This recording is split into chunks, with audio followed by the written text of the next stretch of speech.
पिछले चैप्टर में जैसा कि हमने देखा था, जब थालिया वहाँ से जाने वाली थी तभी वहाँ पर कोई पीछे से आकर योर हाइनेस कह के पुकारता है, जो कि और कोई नहीं हमारा प्यारा एड्रिक था। और वो थालिया से कहता है, योर हाइनेस आप जरूर बहुत ही ज्यादा घुटन महसूस कर रही होगी। सर्वेंट्स वहाँ पर फूड प्रिपेयर कर रहे हैं। वो किस तरीके से फूड प्रिपेयर कर रहे हैं इस चीज को यहाँ से देखकर आपको जरूर बहुत ही राहत महसूस हो रही होगी। और ये सभी बातें बोलते हुए हमारा प्यारा एड्रिक पपी की तरह अपना पूंछ हिला रहा था, जिसे देखकर नादिया चिढ़ते हुए अपने मन में सोचती है, ये लड़का वो मेरे साथ इतना ज्यादा फ्रेंडली होने का प्रिटेंड क्यों कर रहा है। तभी अचानक से एड्रिक अपना हाथ थालिया के सामने बढ़ाता है, जैसे कि वो उसे प्रोटेक्ट करने की कोशिश कर रहा था। इस चीज से थालिया थोड़ी सी हैरान होती है और उसके बाद वो एड्रिक की तरफ देखने लगती है। तभी एड्रिक थालिया से कहता है, मुझे नहीं लगता है कि आपको उस तरफ जाना चाहिए। और फिर हमें दिखाया जाता है जिस तरफ एड्रिक थालिया को जाने से मना कर रहा था, उस तरफ गैरेथ बहुत ही शांत से बैठा हुआ था, जिसके आसपास उसके सर्वेंट्स उसे सर्व कर रहे थे। और गाइस एक चीज नोटिस करना, यहाँ पर जो सर्वेंट्स है वो भी एक्चुअली में गैरेथ से डरते हैं, वो भी हिचक रहे थे एक्चुअली में। पर गैरेथ तो शांत से बैठकर बॉनफायर के सामने ड्रिंक पी रहा था, जिस चीज को थालिया भी नोटिस करती है। और उसके बाद वो अपने मन में सोचती है, ये लड़का टेम्पल के अंदर भी ये सेम एक्सप्रेशन के साथ ही मेरे साथ था, जैसे कि वो सच में मेरा नाइट है, मेरा प्रोटेक्टर, जैसे कि वो सभी डेंजर सभी मुसीबतों से मुझे प्रोटेक्ट कर सकता है। और फिर थालिया एड्रिक की तरफ देखने लगती है और फिर वो एड्रिक से कहती है, वहाँ पर दखलबाजी मत करो जहाँ पर तुम्हारी कोई जरूरत नहीं है। और फिर थालिया अपने मन में सोचने लगती है, वो ऐसे बिहेव कर रहा है जैसे कि मैं उसके ऊपर विश्वास करने वाली हूँ, और वैसे भी गैरेथ मेरा टारगेट नहीं है। और ये सोचने के साथ साथ ही थालिया अपना केप पहन लेती है, मतलब हुडी जैसा जो था वो पहन लेती है। तभी थालिया आयला की तरफ देखते हुए अपने मन में सोचती है,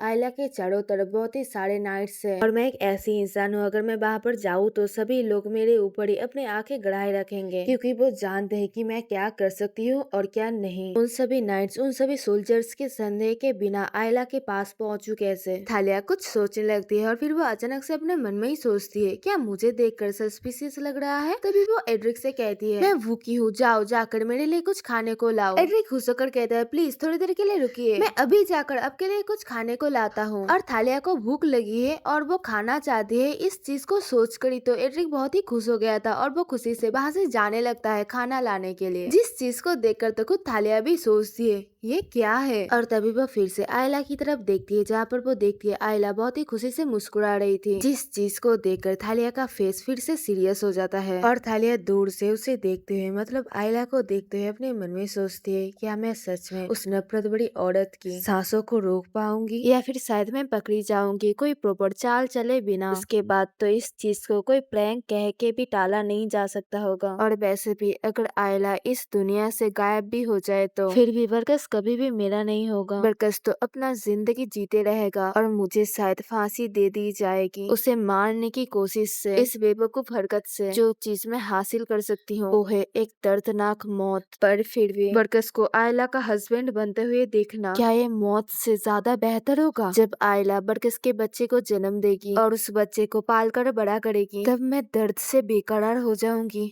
है ना। और मुझे शायद फोर्स करा जाएगा माँ की पसंद करी गई किसी मर्द से शादी करने के लिए। इससे ज्यादा बेहतर तो मैं खुद का जान दे दूंगी। और वो अपने मन के अंदर सोचती है, और वो आदमी शायद ये आदमी होगा। और गाइस आई होप तुम लोगों को ये आदमी अच्छे से याद होगा। ये वही आदमी है जिसके साथ मतलब शायद पहले चैप्टर में थालिया डांस कर रही थी, जो कि थालिया की माँ की लवर थे। उसके बाद थालिया फिर से एक डरावना फेस बनाते हुए अपने मन में सोचती है, मेरी डेस्टिनी में वैसे भी मौत ही लिखी हुई है। और फिर वो आयला की तरफ बढ़ते हुए अपने मन में सोचने लगती है, ये चीज ज्यादा बेहतर होगा, आज मेरे साथ आयला को भी ले जाना, मेरे साथ उसे भी खत्म कर देना। और जब वो ऐसे ही आयला की तरफ जाने लगती है तभी उसे अचानक से किसी का साया दिखाई देता है, जिसको थालिया पहचान लेती है। और वो अपने मन में सोचती है, ये तो वही औरत है ना जो उस टेम्पल के अंदर बहुत ही सस्पिशियसली बिहेव कर रही थी। उसके बाद थालिया उस औरत को फॉलो करने लगती है और फॉलो करते करते जब एक जगह पर वो पहुंचती है, वो देखती है वो औरत उसकी नजर से बचकर भाग गई थी। और थालिया सोचती है,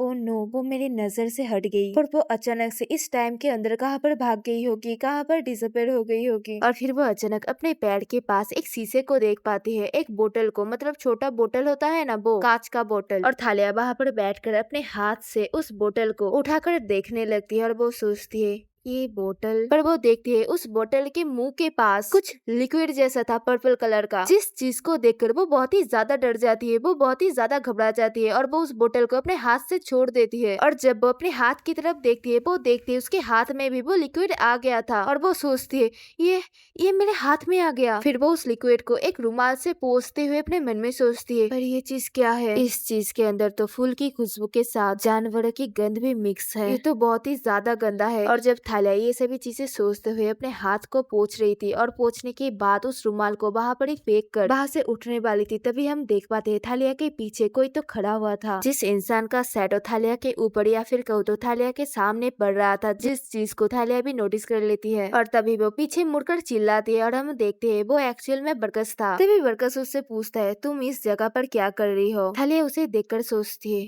बरकस वो कितनी देर से मुझे देख रहा था। फिर थालिया बरकस के सामने खड़ी होती है और वो उससे कहती है, तुमने मुझे डरा दिया, तुम ऐसे यहाँ बाहर झाँक क्यों रहे हो और वो भी कोई साउंड करे बिना, एक चूहे के जैसे। बरकस थालिया से कहता है, तुमने अभी भी मेरे क्वेश्चन का कोई आंसर नहीं दिया है। थालिया थोड़ी सी घबराते हुए कहती है, मुझे तुम्हारे क्वेश्चन का आंसर देने की क्या जरूरत है? और फिर वो वहाँ से जाने लगती है और जाते हुए वो कहने लगती है, इस चीज से तुम्हें फर्क भी क्या पड़ता है? मैं कहाँ पर जाऊँ या फिर मैं क्या करूँ, तुम्हें तो कोई फर्क भी नहीं पड़ता है। पर तभी बरकस थालिया के सामने जाकर थालिया के रास्ते को रोक लेता है, जिस चीज से थालिया थोड़ी सी हैरान हो जाती है। और फिर बरकस थालिया को वहाँ पर जो कैरेट जैसे चीजें थे उन चीजों के पास उसे घेर कर, मतलब चारों तरफ से घेर कर वो खड़ा हुआ था थालिया को। तो बरकस थालिया को ऐसे घेर कर खड़ा हो जाता है, जिस चीज को देखकर थालिया उससे पूछती है, तुम क्या कर रहे हो? जिस पर बरकस कहता है, कौन जाने अगर मैं तुम्हें अकेला छोड़ दूं तो तुम कौन सी बेवकूफी वाली हरकतें करने लगोगे। मैं आपको आपके क्वार्टर्स तक एस्कॉर्ट करके ले जाऊंगा, तो आप प्लीज मेरे आगे आगे चलना शुरू करिए। जिस पर थालिया घबराते हुए कहती है,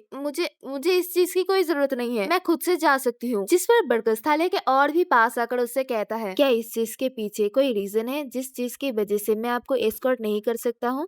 और बरकस के मुंह से इस बात को सुनने के साथ ही साथ थालिया उसके कपड़े के अंदर जो नाइफ था उसको अपने हाथ से कोसने लगती है और वो अपने मन में सोचती है, ओह नो। और उसके बाद बरकस की गहरी नीली आंखें उसी तरफ घूरने लगता है, पर तभी थालिया उसे हटाते हुए कहती है, मतलब बरकस को अपने दोनों हाथों से पीछे धकेलते हुए कहती है, मुझे फर्क नहीं पड़ता है, यहाँ से दूर हट जाओ। पर बरकस को तो थालिया के धकेलने से कुछ भी फर्क नहीं पड़ता है, वो अभी भी थालिया को घेर के ही खड़ा हुआ था। जिस पर थालिया फिर से बरकस से कहने लगती है, क्या तुमने मेरी बात को नहीं सुना? मैंने तुम्हें कहा यहाँ से हट जाओ। और हम ये चीज क्लियरली देख पा रहे थे, थालिया को मतलब शर्म आ रही थी, वो ब्लश करने ही वाली थी, उसका हाथ भी लाल हो गया था। फिर बरकस भी थालिया की तरफ थोड़ी देर के लिए देखता है और फिर वो अपना हाथ हटा लेता है और थालिया को छोड़ देता है और थालिया घबरा कर बाहर से जाने लगती है। तभी बरकस फिर से उसके हाथ को पकड़ लेता है और उसके हाथ को पकड़ के अपनी तरफ खींच लेता है और थालिया घबराते हुए कहने लगती है, मुझे जाने दो, मुझे जाने दो, मुझसे दूर हटो। पर बरकस को थालिया के पास से वो नाइफ मिल गया था और जब बरकस थालिया के पास से उस नाइफ को लेने के बाद उसे देखने लगता है, मतलब नाइफ को देखने लगता है, तब थालिया बहुत ही ज्यादा घबराने लगती है और थालिया घबराते हुए अपने मन में सोचने लगती है, एक शार्प नाइफ, इस जैसे किसी चीज को तो मैं अपनी सेल्फ डिफेंस के लिए मैंने अपने पास रखा है, ये कह के भी मैं टाल सकती हूँ। उसके बाद थालिया बरकस के पास से वो नाइफ वापस मांगने लगती है, मुझे ये वापस दो, मुझे ये वापस दो। पर बरकस अपना हाथ ऊपर कर लेता है, जिस वजह से थालिया उस तक नहीं पहुँच पा रही थी। फिर थालिया चिल्ला कर कहती है,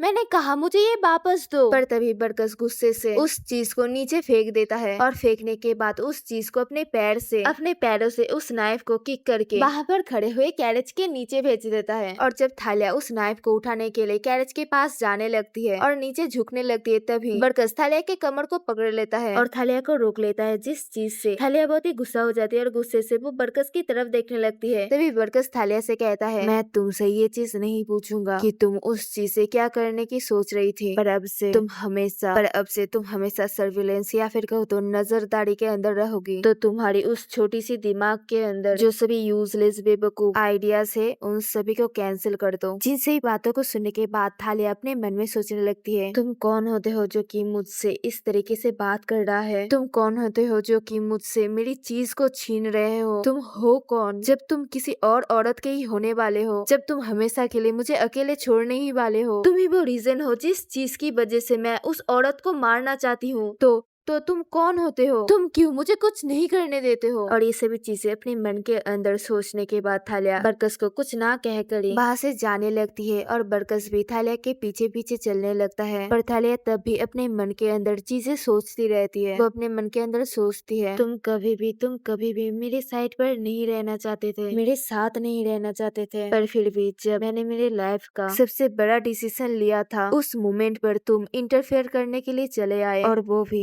आयला को प्रोटेक्ट करने के लिए नहीं, शायद ये गैरेथ को प्रोटेक्ट करने के लिए है। तुम कभी भी नहीं समझोगे, तुम तो ये चीज इमेजिन भी नहीं कर सकते हो। मैं आयला से गैरेथ से भी ज्यादा क्यों नफरत करती हूँ, जो कि हमेशा मुझे मारता रहता है। वो नीच औरत, उसके पास सब कुछ है, पर फिर भी वो औरत मेरी तरफ वो उदासी भरी, वो दयनीय मिजरेबल एक्सप्रेशंस देती है, और ये सभी चीजें देखना बहुत ही ज्यादा डिस्गस्टिंग है। मुझे जरूर उसे मारने के लिए कुछ न कुछ तरीका तो ढूंढना ही पड़ेगा। पर तभी अचानक से बरकस थालिया को पकड़ के अपने तरफ खींच लेता है, जिससे थालिया को थोड़ा सा दर्द होता है और वो कहती है आ। और फिर बरकस आसमान में किसी चीज की तरफ देखने लगता है और सोचता है वो क्या है, और तभी जोर से आवाज होती है और हमें किसी चीज का विंग्स दिखाया जाता है, और वहाँ पर मौजूद सभी सोल्जर्स का ध्यान उसी चीज के तरफ ही जाता है, और वो सभी सोल्जर्स चिल्लाने लगते हैं मॉन्स्टर, एक मॉन्स्टर। और वो मॉन्स्टर जाकर उनके कैंप के ऊपर ही लैंड करता है, जिसको देखकर तो थालिया बरकस वो दोनों ही बहुत ही ज्यादा हैरान हो गए थे। और गाइस मैं इस चीज को एक ड्रैगन ही कहूंगी, क्योंकि देखकर तो ये ड्रैगन ही लग रहा है। और हम देखते हैं उस ड्रैगन को देखकर थालिया डर के मारे पीछे गिर जाती है, और तभी बरकस भी अपना तलवार निकाल लेता है, और वो चिल्लाकर अपने सभी सोल्जर्स को ऑर्डर देने लगता है, जल्दी से गियर को प्रिपेयर करो। और चारों तरफ हल्ला चालू हो जाता है, और सभी सोल्जर्स बरकस के ऑर्डर के अनुसार उस ड्रैगन के ऊपर तीरे चलाने लगते हैं। और गाइस एक चीज नोटिस करना, ये सभी जो तीर है वो सभी एक चेन जैसी चीज से ज्वाइन है, और वो सभी तीरे जाकर उस ड्रैगन के बॉडी के अंदर भी घुस जाती है, और उन सभी तीरों का वार उस ड्रैगन के ऊपर लगने के बाद वो ड्रैगन चिल्लाने लगता है। तभी एक सोल्जर उस ड्रैगन के पास आकर कुछ तो देखता है, और वो बाकी सोल्जर से कहता है सावधान रहना, ये चीज अभी बहुत ही ज्यादा बेकाबू में है, ये अपने आप को छुड़ाने की कोशिश कर रहा है, सभी लोग पीछे हट जाओ। और फिर वो ड्रैगन अपने आप को उन सभी लोगों से छुड़ा लेता है। मतलब वो सभी तीर तो अभी भी उस ड्रैगन के बॉडी में ही गड़े हुए थे, पर उस तीर का जो दूसरे तरफ का हिस्सा था जो कि चेन से अटका हुआ था, उस दूसरे तरफ का हिस्सा उन सभी सोल्जर्स के हाथ से छूट गया था। तभी बरकस जोर से चिल्लाता है और भी ज्यादा हथियार लेकर आओ और इसके सर के ऊपर निशाना बनाओ। और हम देख पाते हैं डर के मारे थालिया बहुत ही जोरों से चिल्ला रही थी, और तभी डरी हुई थालिया जब अपनी आंखें खोलकर सामने की तरफ देखती है, वो देखती है बरकस उस ड्रैगन के सामने था, मतलब एकदम सामने था, और बरकस तभी भी अपने सोल्जर्स को कमांड देता रहता है। ये चीज अपने तरफ आते हुए सभी हथियारों को डॉज कर रहा है, इसके ऊपर हमला करते रहो। जिन सभी चीजों को देखकर थालिया जोर से चिल्लाती है बरकस, और बरकस सीधे जाकर उस ड्रैगन के विंग के ऊपर हमला करता है, जिस वजह से उस ड्रैगन का जो विंग था वहाँ पर चोट लग जाती है और चारों तरफ खून के छींटे उड़ने लगते हैं, और वो ड्रैगन और भी जोरों से चिल्लाने लगता है। तभी पीछे से एक और स्पीयर आता है, मतलब वही तीर जैसा जो चीज था वही आता है, जिस स्फीयर को बरकस पकड़ता है। उसके बाद उस स्फीयर को लेकर वो उस ड्रैगन के मुंह पे घुसा देता है, और उस ड्रैगन के मुंह पे वो घुसाने के बाद वो दूसरी तरफ से वो निकाल भी देता है। जिन सभी चीजों को देखकर तो थालिया बहुत ही ज्यादा हैरान थी, और बरकस उस स्फीयर को उस ड्रैगन के मुंह के आर पार करने के बाद उस स्फीयर का जो दूसरे तरफ का हिस्सा था जो कि चेन से अटैच था, उस चेन को अपने हाथ के चारों तरफ लपेट लेता है, और फिर वो उस चेन को पकड़ के खींचने लगता है, जिस वजह से वो ड्रैगन और भी दर्द से चिल्लाने लगता है। और तभी बरकस चिल्लाते हुए ऑर्डर देता है, इसे अभी खत्म करो जल्दी। और उसके ऑर्डर के साथ साथ ही उस ड्रैगन के ऊपर हजारों के तादाद में तीरें बरसने लगती है, और चारों तरफ खून का मंजर चल रहा था, और थालिया डर से अपने कानों को ढक कर बैठी हुई थी। उसके बाद दूसरे सीन में हम देख पाते हैं वो ड्रैगन जल रहा था, जिसके सामने बरकस खड़ा हुआ था, और बरकस बाकियों से कहता है मेक श्योर करना कि ये चीज पूरी तरीके से खत्म हो गया हो और ये सांस ना ले रहा हो। और तभी थालिया बरकस के पास आकर कहती है बरकस क्या तुम ठीक हो? और थालिया को देखकर ही लग रहा था कि वो बहुत ही ज्यादा परेशान है, और वो बरकस को लेकर चिंता कर रही थी।